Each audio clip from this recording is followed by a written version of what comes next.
think being able to capture moments forever or realize crazy ideas is something everyone would like to be able to do. These are my first attempts. I definitely couldn't do it yet. But it didn't stop there.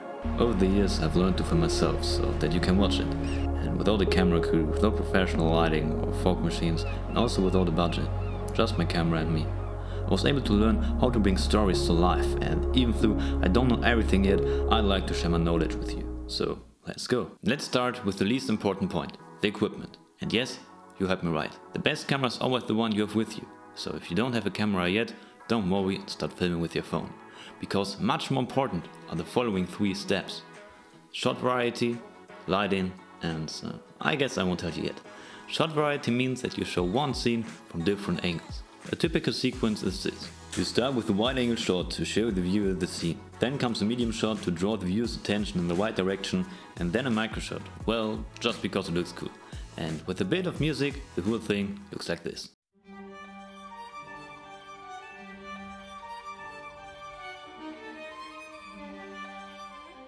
Just be creative and be daring. What you've just seen is typical, add your own style to it. Maybe with a POV shot or series of shots from a different perspective. Be creative and use lighting, because filmmaking is an art.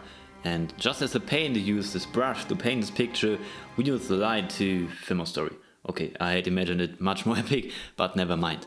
The rampart angle is a well-known technique. The light shines on the object from about 45 degrees from the side and 45 degrees from above. The camera is slightly on the shadow side. This gives the scene more depth, and you don't need $2,000 worth of high-tech lighting equipment. There's a much simpler and cheaper alternative.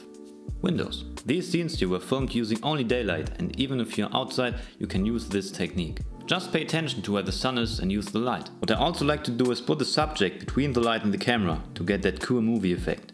And I know some people would say only shoot in the morning and evening during the golden hour. But honestly, if you want to capture a moment that happens at midday, you have to know how to deal with that light. And of course, shooting during golden hour is best, but if it's not possible, it's not dramatic. Because after all, filmmaking is an art and not a discipline with thousands of rules. Because the most important thing about every short film, every movie, is a story. People have been telling each other stories for thousands of years. It's something that connects us, triggers emotions in us, and influences our entire lives. Stories are part of being human, and filmmaking is a way of telling stories. But even if we can captivate our viewers with cool shots, we must not neglect the story. Let's take the shots from just now. Without a story, they're pretty boring. But here's a quick example of how they feel with a story. They say you only appreciate things when you lose them. I've always dismissed the saying as a lie, but God has convinced me otherwise. See? This TEDx talk helped me to better understand storytelling, and this is not a paid advertisement, it really helped me. If you want to see a video from me on this topic or have any other video ideas, feel free to write them in the comments. Wish you all the best and believe in you. Your Nils.